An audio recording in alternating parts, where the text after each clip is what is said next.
buenas tardes a todos, damas y caballeros, al distinguido panel en el cual estoy justamente incluido y desde luego al autor y su familia. Muy buenas tardes. Me gustaría comenzar mis palabras, que no van a ser tan breves porque ya me conoces,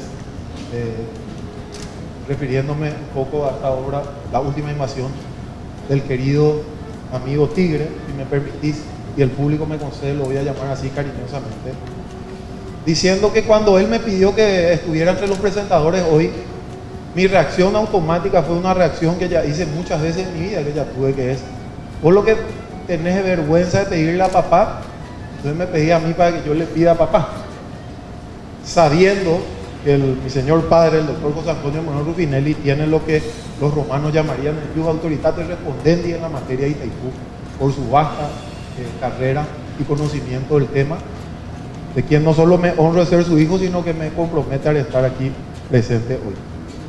Y me dijo: Tigre, no, vos sos el que quiero que hable. Entonces pensé dentro mío, quizás Tigre escribió otro libro que no se refiere a La Última Invasión, sino que yo pensaba, como los dos somos fanáticos del buen rock, que quizás era un libro comparando dos grandes dúos del rock contemporáneo, como lo son Lennon y McCartney y Waters Gilmour, abonando mis tesis de que Waters sería Lennon y Gilmour sería McCartney.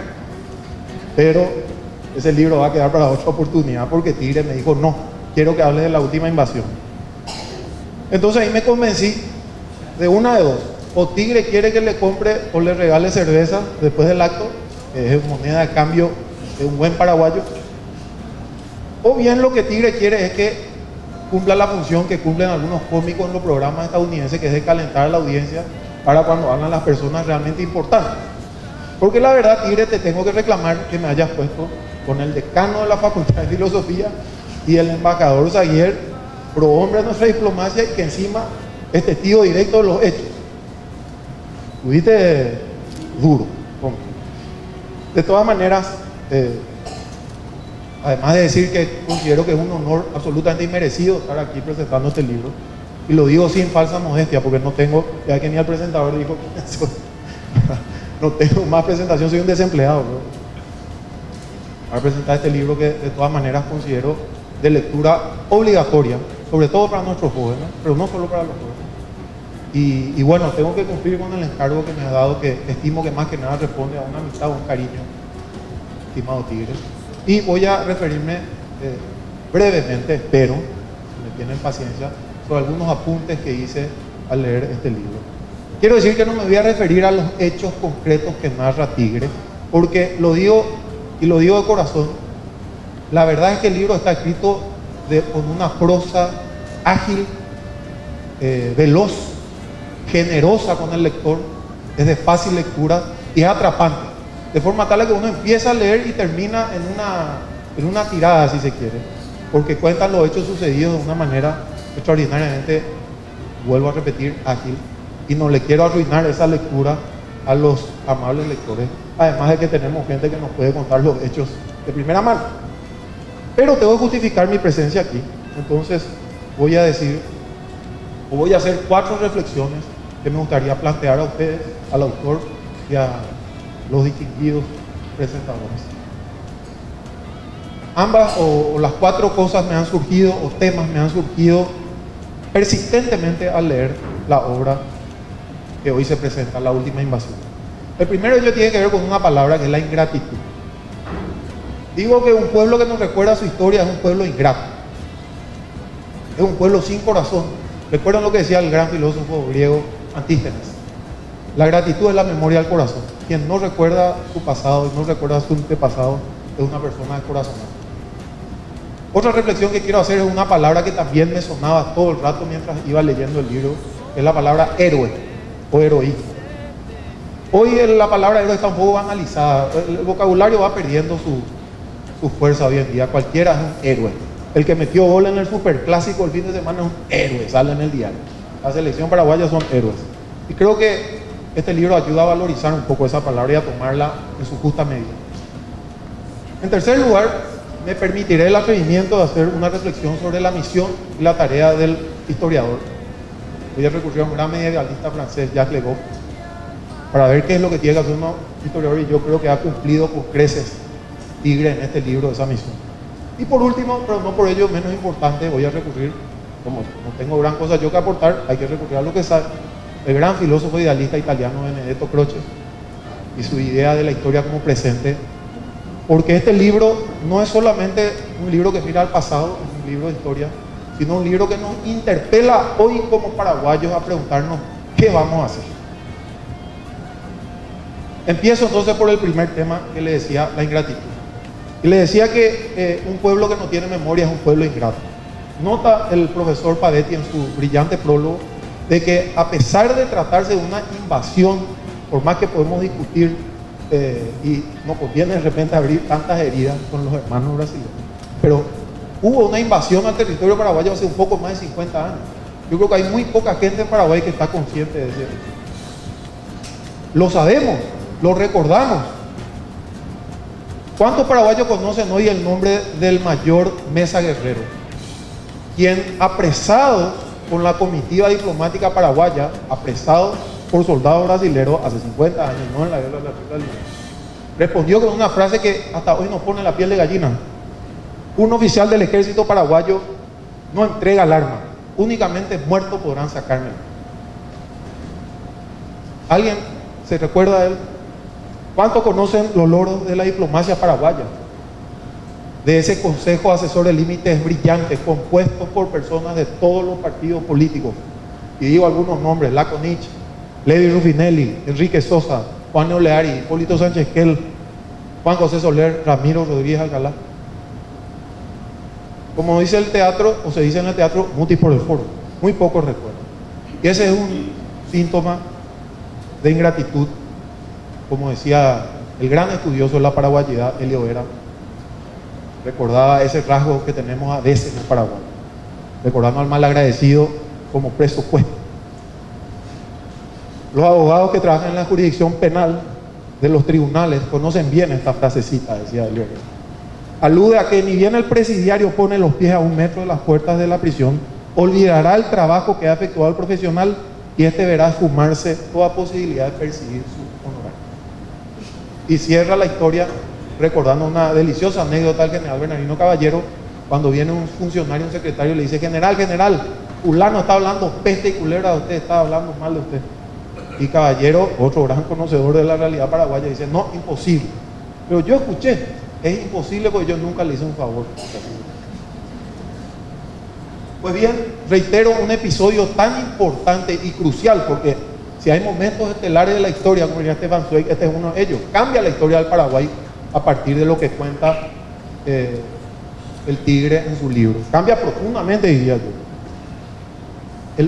El único libro que tenemos es hoy, gracias al Tigre, este libro. De esta manera, Tigre, el libro que presentamos, no solo es un aporte a la bibliografía, sino es una forma de dar gracias. Y yo, en nombre de muchos paraguayos, te digo gracias. En segundo lugar, decía que también me suscitó este libro, en la medida que iba leyendo me saltaba la palabra héroe todo el rato. Y decía más temprano, la palabra héroe está tan banalizada hoy en día, que los jugadores de fútbol son héroes de la selección y hacen propaganda. Y bueno, da gusto, ¿verdad? Porque siempre terminan una marca de cerveza. Y yo creo que hay un factor adicional que ha banalizado el concepto de heroísmo, que es la explosión de películas de superhéroes que hay hoy en día. Que uno ya perdió la cuenta de cuántas películas de superhéroes hay. Un notable filósofo francés vivo, que es una delicia leerlo, Luc Ferry, en una entrevista decía una hipótesis de por qué hay tantas películas de superhéroes hoy. Y él decía que la humanidad ha dejado ese ideal guerrero que tuvo durante gran parte de su historia. Piensen ustedes en Roma, que es un pueblo guerrero. Piensen ustedes en Esparta, donde la virtud, el ideal era el de la guerra, la gloria marcial era lo que inspiraba a las personas. Y hoy en día eso ya no es más el ideal. Entonces decía, es un escape la película de superhéroes. Yo creo que hay una gran verdad en lo que dice Luc Ferry, pero me gustaría hacer 2 matizaciones, como el atrevimiento de hacerlo. En primer lugar, los héroes en sentido clásico, es decir, aquellos que dejan o renuncian todo por su familia, por su país, o por la humanidad misma, por la paz, o por otro pueblo, Todavía existen, son pocos pero existen todavía. Piensen nada más que el autor de esta obra, Tigre, es vicepresidente de una fundación que se llama Luis María Duarte. Y si hay alguien que puede ser definido, en mi opinión, y sin ambaje, como un héroe, esto es porque se dedicó toda la vida a su país, a estudiar nuestra historia diplomática, a cumplir funciones públicas en la diplomacia y finalmente a perder su vida en pos de la paz en un lejano pueblo como Afganistán. Ese fue Luis María Duarte. Y me tomo el atrevimiento de decirle, como otra persona relativamente joven que ama el Paraguay, ¿cómo te necesitamos, Luis María, hoy?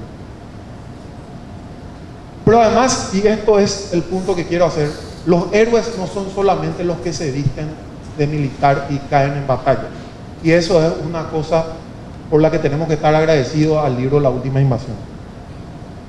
Gracias, Tigre, porque nos recordaste el nombre del mayor Mesa Guerrero, que solo algunos que tienen la edad para recordar se acordarán de él. Gracias por recordarnos el nombre de Raúl Zapena Pastor, injustamente olvidado, y no sé si ni siquiera tiene una calle en Asunción. Si la tiene, está en algún lugar muy perdido. Raúl Zapena Pastor, un lujo, no solamente para Paraguay, para todo Iberoamérica, como diplomático y canciller. Y lean las notas, las cartas, las posiciones, la discusión que tiene Zapena Pastor con el representante brasilero, con Gibson o con Jurasí de Magallanes, cuando le amenaza de que iban a la guerra si es que Paraguay no soltaba. Y vean lo que es un paraguayo de ley. Hace poco tiempo, no hay que ir al panteón de los héroes. Gracias, Tigre, por recordarnos que hay héroes que los olvidamos injustamente. También quiero decir, Tigre, a tu modo sos un héroe. ¿Por qué? Porque escribir un libro en Paraguay es la tarea de un héroe. Eso no hay duda. Yo tengo un par de libros escritos de derecho y cuando alguien me dice que leyó el libro, digo, este me va a pedir plata. Porque realmente no somos un pueblo demasiado adicto a la lectura. Yo creo que hay que estar o tener un rasgo de héroe para escribir un libro en Paraguay, o bien estar un poco loco. Con mucho respeto y cariño, creo que Tigre tiene las dos condiciones. Porque solamente un tipo que está un poco loco escribe el libro de historia en Paraguay y encima hace un programa en la tele y en la radio, como es esa luz en la oscuridad que tenemos hoy que se llama Paraguay Eterno, que es algo impensado. Estás un poco loco, Tigre, pero como dice la frase remanida, solo los locos cambian el mundo. En tercer lugar, quiero hacer una reflexión y diciendo que no solo tenés rasgo heroico por escribir en Paraguay, sino que tenés un gran coraje.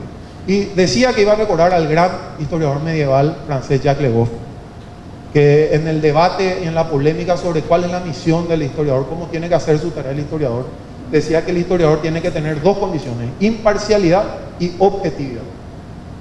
La imparcialidad, decía Le Goff, no requiere más que honestidad, es decir, de contar las cosas o los hechos tal cual sucedieron.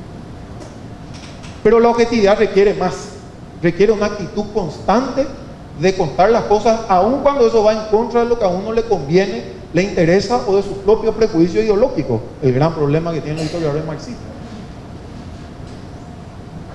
Cuando la historia es reciente, como en este caso, eso es muy difícil. Es muy difícil. Una cosa es hablar de Hernandaria, una cosa es hablar de Domingo Martínez Irala, fundador de la yernocracia, dicho sea paso, Paraguay.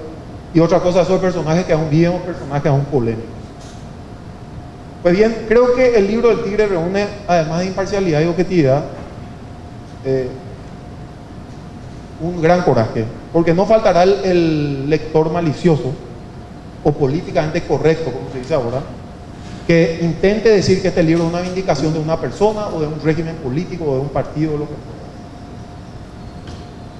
No te tembló la mano al sacar las conclusiones, Tigre, y al decir que, y voy a citar, las decisiones tomadas por el gobierno fueron en aquel entonces con gran sentido de patriotismo y compromiso con los intereses nacionales con el que se condujeron quienes las ejecutaron. Discúlpenme, sobre todo las damas y las señoras, hay que tener huevo para decir algo así en un ambiente dominado por una dictadura políticamente correcta, porque es la verdad. ¿Quién puede cuestionar? Ahí tenemos una persona que estuvo ahí, que esa delegación paraguaya, independientemente de los colores, actuó con patriotismo, o que teníamos un consejo asesor brillante compuesto de todos los partidos políticos. Tenemos que dejar un poco de eso en Paraguay y pensar en buenos y malos paraguayos, no en Colombia. Además, como aclara el propio Tigre, su objetivo no es reivindicar a nadie, sino preservar la memoria histórica, hacer memoria, ser grande. Y recordar un esfuerzo que generó lo que alguien ha llamado un milagro, que dos pueblos que se mataron cruentemente hace apenas 100 años hayan construido en conjunto una obra de desarrollo evitando otra guerra. Por último, el cuarto tema que quería compartir con ustedes, agradeciendo desde ya la paciencia del auditorio. Este es un libro de historia, y los libros de historia siempre creemos que hablan sobre el pasado, pero, decía el gran filósofo italiano Benedetto Croce, toda historia es historia contemporánea, es historia del presente. Una afirmación paradójica, que solo la puede decir un genio. Y él explicaba por qué, y me permito citarlo. No importa cuán lejos en el tiempo estén los eventos que la historia en cuestión recuenta, en realidad la historia siempre está relacionada a las necesidades del presente y a las situaciones actuales que encuentran ecos en esos hechos del pasado. El historiador no escribe en un vacío, escribe en una realidad política, histórica, social y cultural. Es hijo de las circunstancias. Siempre me ha fascinado la frase de Santayana: aquel que no conoce la historia está condenado a repetirla. Qué buena frase para cerrar estas breves palabras, Tigre, porque este libro es como aquel dios romano Jano, que tenía dos caras, una mirada al pasado y la otra mirada al futuro. Cierto, el libro nos cuenta un episodio en el pasado no tan lejano, desconocido para la mayoría de los paraguayos, y por eso es a partir de hoy lectura obligatoria. Pero no es menos cierto que el libro del Tigre no solo mira al pasado, nos recuerda desafíos del Paraguay que aún no han llegado, que están a la vuelta de la esquina. Itaipú y sus documentos anexos serán renegociables a partir del año 2023. Ahora, les pregunto y les pido que reflexionemos juntos. ¿Estamos preparados realmente para ello como país? ¿Dónde están nuestros mesa guerreros, nuestro Sapena Pastor? ¿Dónde está nuestro consejo asesor pluripartidista? ¿Dónde están nuestros héroes civiles, nuestros héroes militares, preparándose para pelear de igual a igual? No con cualquiera, con un gigante como Itamaraty. Y como siempre me lo ha dicho mi padre, eso es un gigante en serio. No es fácil sentarse con Brasil. Pregunto, ¿nuestros políticos están conscientes de eso? ¿O están más preocupados por un paraguas o una cosa así? ¿Escuchan a algunos hablando de este problema, de este tema? Como paraguayo joven comprometido con el país, pero no tanto como vos, Tigre, porque lo haces en forma realmente desinteresada. Te agradezco, Tigre, no solo porque nos has devuelto la memoria al corazón, al recordarnos esta última invasión que sucedió hace un poco más de 50 años, sino porque nos despertás del letargo y nos increpás incluso. ¿Estamos los paraguayos del 2023 a la altura de la circunstancia histórica, a la altura de nuestros antepasados? Si la respuesta es afirmativa, algo que deseo con todo mi corazón, en buena parte será gracias a la magnífica contribución historiográfica que nos presenta Juan Marcelo Cuenca al público paraguayo. Muchas gracias.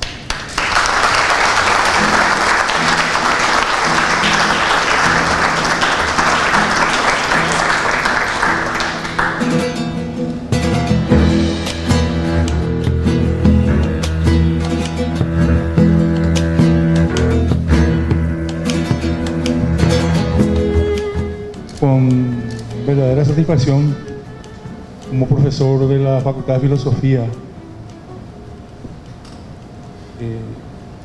en realidad nunca enseñé historia del Paraguay en la facultad, enseñé historia en el cursillo de ingreso, en las privadas. En la Facultad de Filosofía enseñé teoría de la historia y metodología de la investigación histórica en la carrera de historia. Y con ese pequeño bagaje vengo acá para manifestar algunas consideraciones sobre este libro y acerca de este libro.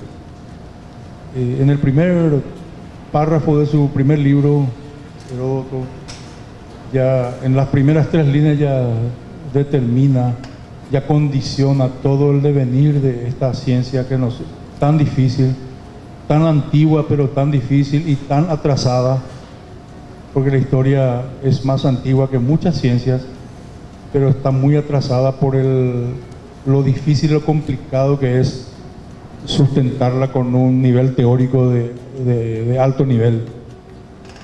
Nosotros en historia, en humanidades, estamos a la saga por muchos problemas. No es porque nuestra ciencia no sirva, sino porque manejamos cuestiones humanas, hechos humanos, manejamos algo difícil de hacer, de entender a una criatura, a un joven y a un hombre maduro. El concepto de tiempo es algo que mucha gente muere sin digerirlo, sin entenderlo. Y sobre todo porque nuestra perspectiva en historia es retrospectiva. Nuestra perspectiva tiene un carácter reconstructivo, y aunque no podamos nunca reconstruir el pasado, por lo menos logramos o intentamos lograr un nivel de representación decente. Aludía a este al fundador prácticamente de la historia occidental, que es Heródoto, porque él le llama historia, porque historiein en el griego de su tiempo, en el griego clásico, en el griego antiguo, significa entrevista. Acá nuestro autor también hizo entrevistas. Repito, historiein en el griego antiguo es entrevistar, y de ahí viene nuestra palabra, el nombre de nuestra ciencia.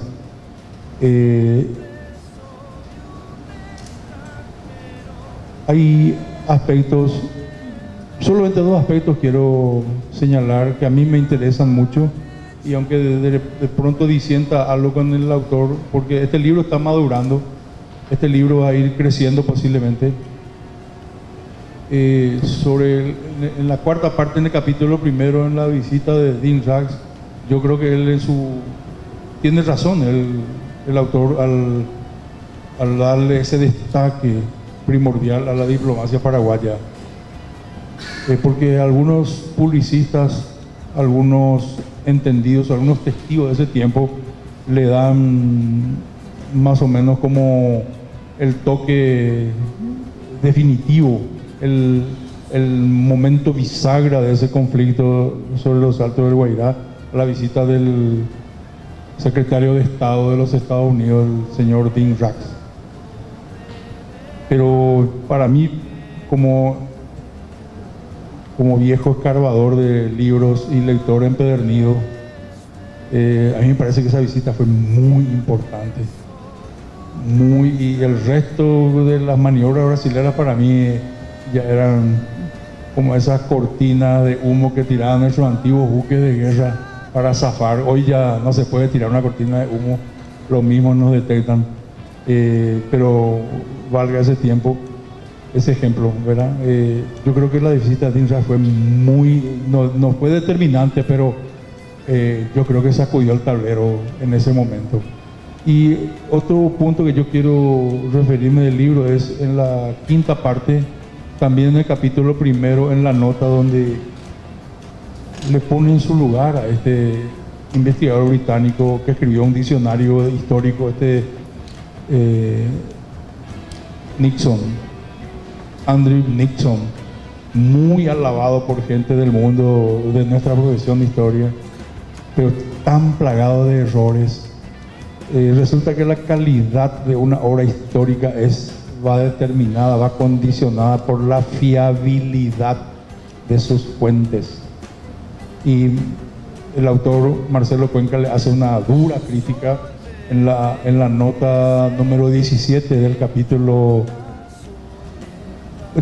1 de la quinta parte del libro, y creo que le pone en su lugar. Este autor vino hace unos años y publicó en la colección del lector ABC Color una suerte de biografía de Oscar Cray, y la verdad que lanzó sus ponzoñas no en el libro sino en las entrevistas, y dijo, entre otras cosas, en una entrevista dijo que Cray no estaba preparado para escribir ese libro del universo inconsciente al trabajador consciente manual, y yo creo que él es el que no está preparado para escribir su historia del Paraguay. Entonces este libro viene a ser un sujetate, un parate para esta clase de gente que tiene su público acá. Acá hay un público perverso que quiere entregar todo a que cierto molino extranjero tenga que triturar nuestro pasado y sacar la pasta que a ellos les conviene. Nuestra facultad, el 16 de agosto del año que viene, va a cumplir 70 años. La Facultad de Filosofía justamente fue creada a partir de una visita que hizo el presidente Higinio Morinio, otro estadista mal recordado, no muy bien recordado, pero fue al Brasil y al año siguiente, repito, fue al Brasil en el 43. Ese es un año importante en la historia del Paraguay.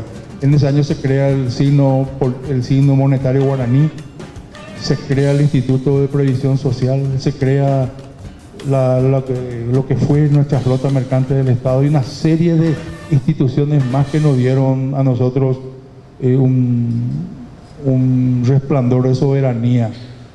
Y al año siguiente, en 1944, se creó la Facultad de Humanidades y en el 47 se funda la Facultad de Filosofía justamente para formar instructores y así liberarnos de los programas educativos que tenían la marcada pauta argentina o argentinista. Por eso que quieren desafectar la Facultad de Filosofía. Hay todo un proyecto y están metidos gente, porque es doloroso lo que no estoy haciendo una catarsis, pero es doloroso lo que les voy a decir. Hasta en la Cancillería hay gente que trabaja en contra nuestra en este momento, gente joven. Hay un joven que repite lo que dice un profesor que enseña en la Academia Diplomática, dice: en realidad Belgrano llegó al Paraguay recién cuando cruzó el río Tebicuary, dice. Eso es una interpretación totalmente argentinista y de eso estamos plagados, ¿verdad? Entonces, para mí es reconfortante que aparezca un libro que ponga las cosas en su lugar, un libro, como decimos en el prólogo, en casi 30 años de la salida del señor Stroessner del poder, posiblemente sea el primer libro serio sobre el estronismo, sobre la época, ese periodo de 1954 a 1989. En este momento se están sacando todas las placas conmemorativas a inauguraciones de edificios o visitas de las autoridades de ese tiempo. Por lo visto, nuestros estadistas, nuestros congresistas de hoy no leen la historia. Cuando el 1 de noviembre de 1949 Mao funda la República Popular China, la gente quiso sacar del consulado francés de Shanghái una enorme placa de bronce que decía: prohibida la entrada de perros y de chinos. Y Mao prohibió. Al contrario, organizaba todos los 1 de noviembre un desfile para que los chinos no se olviden nunca que fueron tratados peor que los animales. Nosotros no sabemos utilizar esos recursos. No nos basamos en el revanchismo ramplón. En vez de volar como las águilas, volamos como las gallinas. Y entonces nuestro planeo es torpe.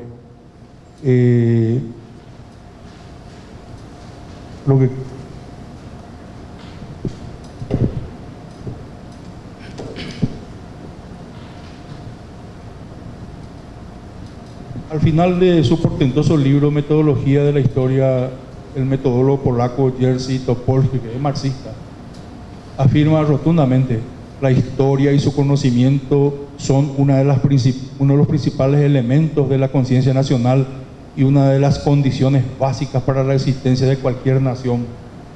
En el subcapítulo Las tareas de la historia, basándome en un teórico alemán actual de Alemania, de la República Federal, hoy ya unificada, ¿verdad?, Jorn Rusen, procuré esbozar un párrafo que dice: toda pesquisa histórica tiende a transformarse en historiografía, no solo porque sus resultados necesitan ser expresados en una narración, sino porque también estas pesquisas funcionan como componentes de una historia y así son vistas. Las cuestiones resueltas por la pesquisa se encuentran siempre encuadradas en historias. La narración histórica se consolida luego del proceso de pesquisa y se fortalece en el proceso de construcción del relato histórico como proceso narrativo de constitución de sentido realizado por la conciencia histórica que, en este caso, aporta el autor. Aquí se concreta la convergencia de una forma cognitiva con una forma expresiva. El autor ha procedido a ejecutar todas esas operaciones procesuales, la heurística, o sea, la búsqueda de las fuentes, por eso hoy aludimos a eso, buscando una fuente que tengan fiabilidad.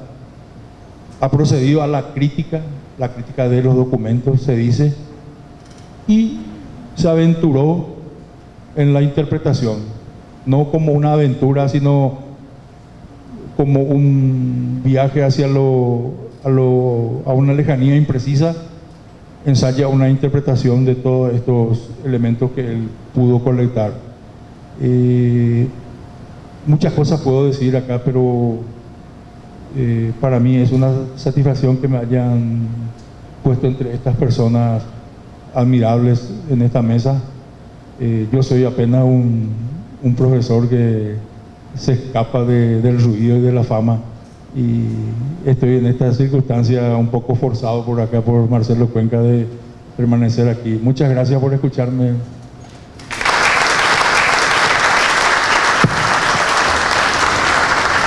Queridos amigos y amigas, es realmente un compromiso participar en este lanzamiento del libro de Marcelo Cuenca, sobre todo teniendo en consideración que quienes me antecedieron han cubierto absolutamente todo lo que yo podía haber dicho. Es como cuando uno le toca rendir en el examen y los que pasaron antes ya rindieron bien, de manera brillante, y después le toca a uno exponer y ya la vara está muy alta. Pero trataré de cumplir de alguna manera, no con los profundos análisis y referencia a la historia que han hecho tanto nuestro decano como Roberto, que más que un cómico americano tiene un poquito más de lo que él dice de él. Nos ha llenado de reflexiones, nos ha demostrado que conoce profundamente cómo presentar una obra de esta naturaleza y de esta importancia. Es muy grato poder compartir esta oportunidad.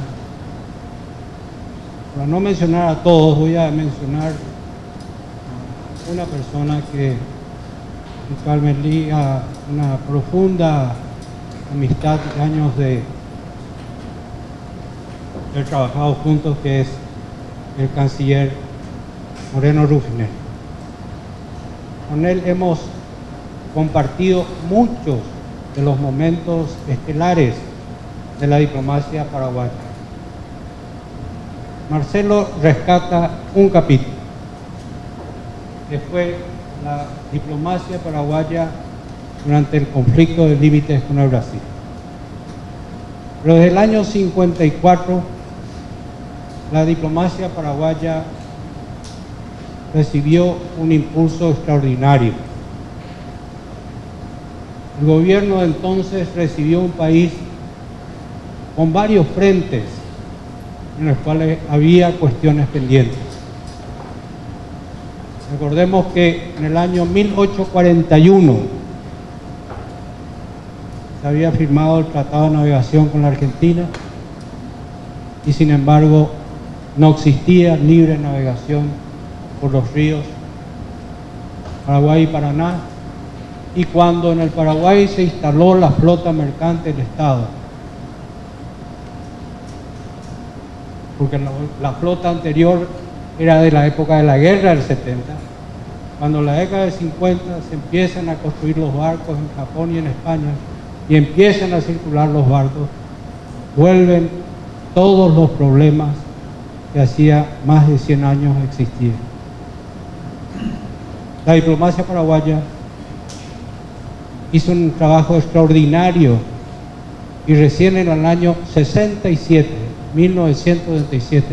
un año después, curiosamente, de la firma del acta final del 22 de junio del 66, un año después, la Argentina accedió a firmar un tratado de libre navegación. También teníamos cuestiones pendientes, límites con la Argentina, como recordábamos hoy con el profesor Moreno Rufinelli, con Bolivia. El tratado del 38 tenía que ser de alguna manera concluido y marcados ciertos hitos en la frontera seca, y además existía el tema del Cerro Chobreca, que seguía sin resolverse y era una cuestión pendiente. También teníamos problemas en la demarcación del río Pilcomayo con la Argentina, las islas, etc. Eran varias las cuestiones pendientes. Y esa diplomacia trabajó en forma silenciosa, ordenada, disciplinada y con una tenacidad y un patriotismo increíble, y logró ir superando todos los obstáculos. Este capítulo en particular tiene características realmente muy especiales. Pocos recuerdan que hacen 51 años de haberse firmado esta acta. Es medio siglo. Decía Roberto que es ayer nomás. Pero de los aquí presentes, yo creo que más del 80% ni siquiera vivía en ese momento. O sea que mal pueden recordarlo ni conocerlo, porque además no tienen dónde leerlo. Hoy sí podrán hacerlo. Entonces, desde esa época, las cosas sucedieron de una manera vertiginosa. De una protesta inicial del Paraguay en el año 62, llegamos casi al borde de un conflicto armado. Esa es la realidad, porque el Paraguay no iba a ceder un centímetro, y el Brasil tampoco. Hay que tenerlo muy en claro. Y acá voy a decir algo que quien sabe va a caer pesado a mucha gente, pero curiosamente, tanto el acta final como el Tratado de Itaipú, como el Tratado de Libre Navegación, fueron firmados durante gobiernos militares en esos países, porque ciertos gobiernos civiles no hubieran tenido la fuerza para aprobar o siquiera suscribir un acuerdo en esos términos. Hubiera sido considerado como traición a la patria. Y el coraje de Marcelo de recordarnos y analizar la historia de una época en la cual no hace mucho tiempo y con mucha frecuencia no solamente escuchamos y leemos ciertas inconsistencias y disparates que se escriben sobre la materia.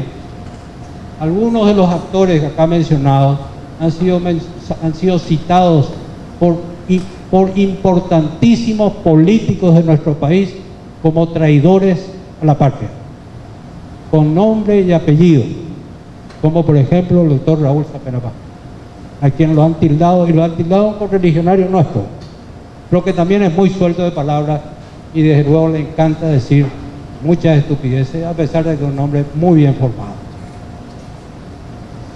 Pero se equivoca, así como se equivocan los que sacan las placas, porque después otros se encargarán de sacar las placas de él. Así es la historia, ustedes la conocen mejor. Transcurrieron 51 años, decía, del acta, pero habían transcurrido 90 años de la firma del Tratado de Límites. Tratado de Límites que fue firmado, y eso lo relata muy bien Marcelo, con tropas de ocupación. Y nosotros tenemos la idea, de luego, que quienes firmaron esos tratados de paz, tanto con el Brasil como con la Argentina, traicionaron a nuestro país de alguna manera. Pero hay que recordar que ya el Tratado de la Triple Alianza, firmado en el 64, ya establecía cuáles iban a ser los límites después de la guerra. Ya se habían repartido la torta. O sea que lo que lo hicieron sino fue consagrar lo que ellos habían decidido al inicio mismo de la guerra. Entonces no nos debe extrañar, no sé si Juancho habrá pensado alguna vez, ponerse en el lugar de esos negociadores paraguayos en ese momento. No habrá sido fácil. No habrá sido fácil tener que estampar su firma en acuerdos en el cual se estaba realizando sesiones muy importantes de nuestro territorio. A quienes nos ha tocado ya en la vida, larga trayectoria diplomática, muchas veces representar a nuestro país, siempre nos preguntamos si realmente nosotros estamos representando honestamente el sentimiento de nuestros compatriotas, porque lo hacemos en nombre de nuestro país, pero realmente reflejamos eso. Bueno, yo creo que nuestra generación, y acá tenemos una joven embajadora, hoy ministra de la Mujer, las generaciones nuevas y las nuestras, siempre creemos que el patriotismo está en primer lugar. La Cancillería Nacional es una escuela de patriotismo.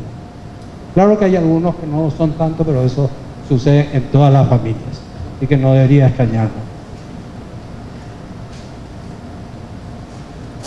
Me quiero referir, ya creo que estoy tomando más tiempo del que tenía pensado hacer, a dos aspectos fundamentales de cómo fuimos a Ciudad Presidente Stroessner. Algunos de ustedes saben cuál es la Ciudad Presidente Stroessner, porque ahora no existe más, es la hoy llamada Ciudad del Este. La Ciudad Presidente Stroessner fuimos la delegación paraguaya, que estaba integrada por, aparte del canciller que la encabezaba, el vicecanciller Odino de Villar, el asesor jurídico Carlos Saldívar, nuestro embajador en Washington, Juan Plate, el diputado entonces Luis María Argaña, Emilio Zaguer Acebal, liberal, parentista, devenido luego a, bueno, no sé si se llegó a afiliar al Partido Colorado, pero digamos que era muy amigo de todos nosotros. Uno de los hombres que atacaba más tenazmente a la Cancillería en su campaña por la libre navegación de los ríos. Sin embargo, apenas lo tenía a su lado. El coronel Mesa Guerrero, el general Milciades Ramos Jiménez, una persona muy poco recordada, que era el presidente de la Comisión Nacional de Marcadores de Límites, Marco Antonio Laconich, el general Samaniego está en una de las fotos, Pancho, era seguramente embajador, en ese momento agregado militar en Río, porque el embajador paraguayo, que era Raúl Peña, había sido llamado y no está en la mesa en las reuniones de Ciudad Presidente Stroessner y de Foz de Iguazú. Es decir, estaba ahí una delegación muy importante, política, jurídica, historiadores, estaba Sánchez Quel, ex canciller, luego presidente de la Corte Suprema, uno de los hombres más brillantes de su generación dentro del Partido Colorado. Y curiosamente, y a eso quería ir, curiosamente no estaba el presidente de la ANDE. ¿Por qué? Porque el Paraguay se fue a esa reunión con el objeto de solucionar el problema de la ocupación de Puerto Renato y sacar de alguna manera las tropas brasileñas que ahí estaban instaladas. Cosa que se logró con ciertos retrasos, y eso lo relata muy bien Gibson Barbosa en sus memorias, o sea, el testimonio de un brasileño, no un paraguayo, porque existía la ocupación, no la retiraron, pero después tuvieron que retirarla. ¿Por qué? Porque la diplomacia paraguaya mantuvo firme su posición y nunca cedió en su posición. El objetivo principal era, repito, que la ocupación militar desapareciera y que continuara la demarcación, que se había trancado en el famoso hito 341/4. ¿Por qué? Porque de ahí se separaban las líneas, las cumbres, y por supuesto las líneas brasileras, o sea que todo el salto era para ellos y nosotros decíamos que no. Y eso pasa a lo segundo. Resuelto el tema de la ocupación militar de una manera muy elegante y cómoda, y es mentira lo que dice Yurací en sus memorias, que lo asustó a Zapena, porque Zapena no era un hombre de asustarse, al menos yo no lo vi nunca asustarse, ni del presidente Stroessner. Así que no creo yo por lo menos digo que no era cierto.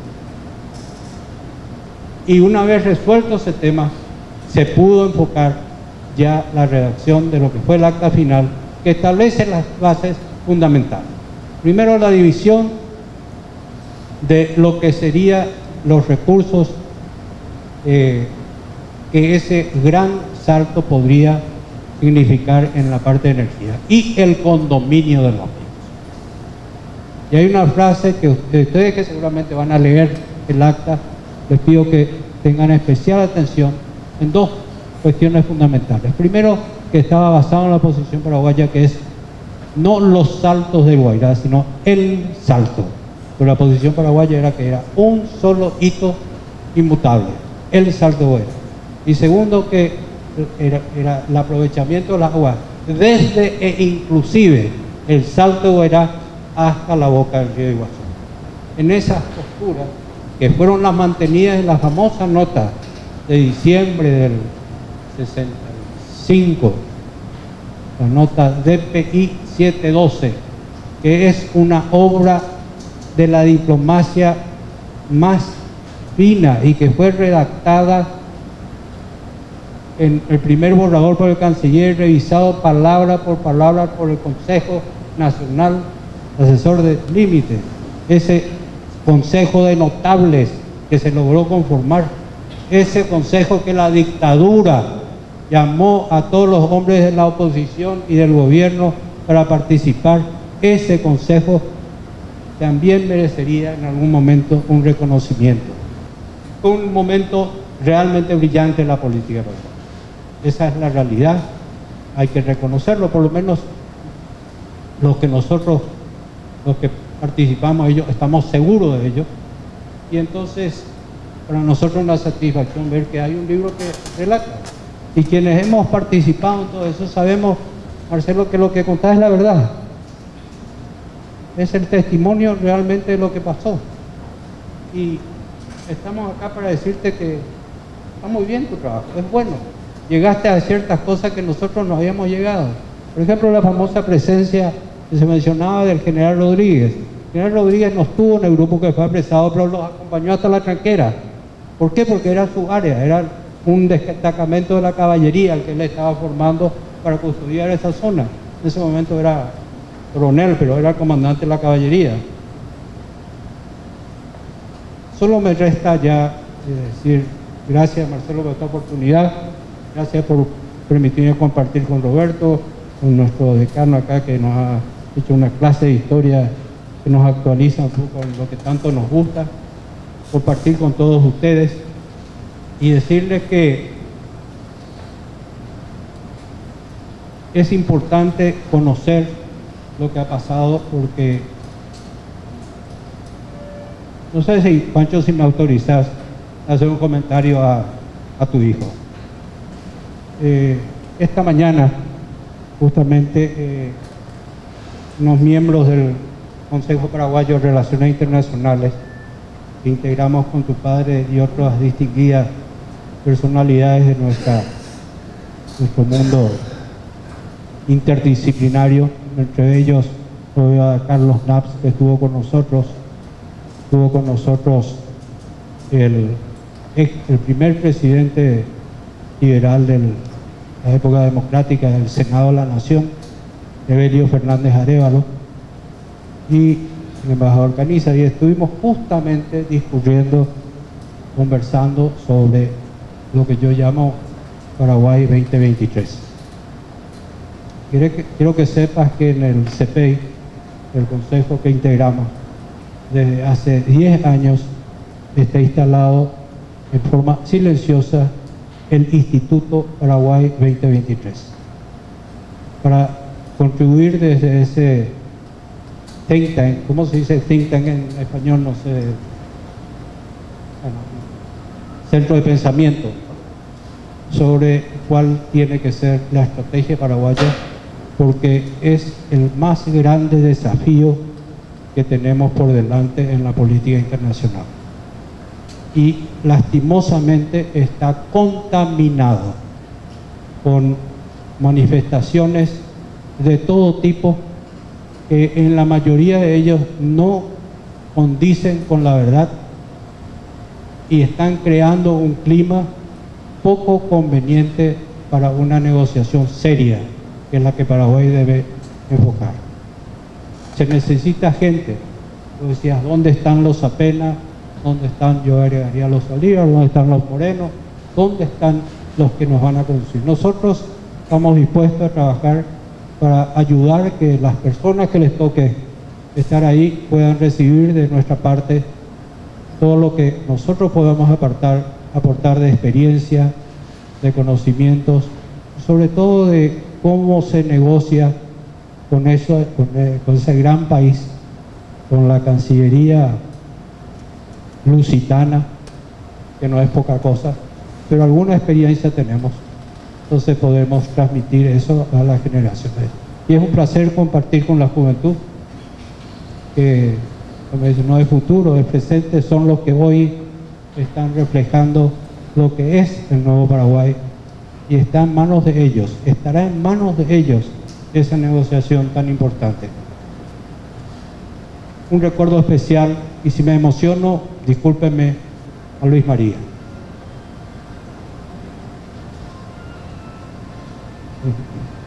No voy a decir más. Bueno, muchas gracias.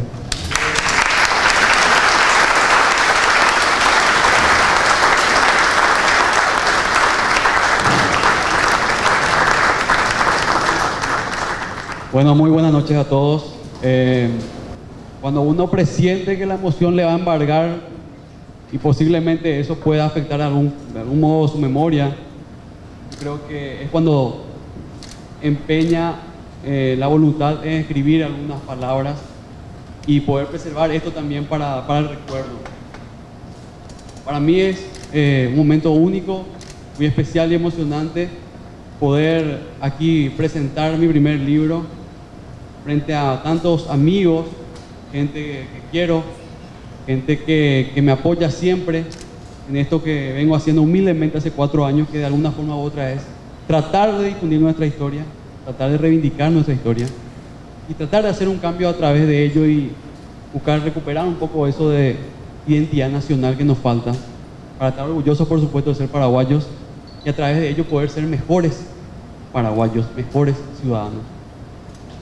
Por ello que les pido disculpas si tendré que leer este texto para no perderme ni olvidarme de nadie. Creo que mucha gente se merece aquí mi agradecimiento. Quiero empezar, por supuesto, agradeciendo a los presentadores de la obra, al embajador Hugo Zaguer Caballero, al profesor doctor Roberto Moreno Rodríguez Alcalá y al profesor doctor Ricardo Pavetti. Realmente me han honorificado con su presencia aquí hoy, me han honrado realmente con sus palabras sentidas que me llegaron al corazón y que de alguna u otra forma me hacen sentir que estamos yéndonos, y digo estamos porque no me veo como una sola persona, sino veo como que somos muchos los que pensamos y los que creemos que tenemos que estar orgullosos de ser paraguayos, pero antes que nada llegar a eso sabiendo quiénes somos realmente para saber a dónde queremos ir.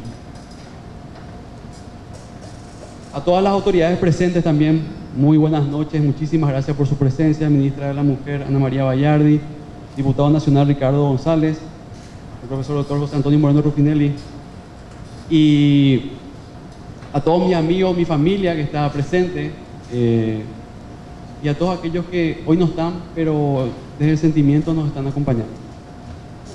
No me referiré a las obras, pues quienes me antecedieron en la palabra lo han hecho de manera esclarecedora.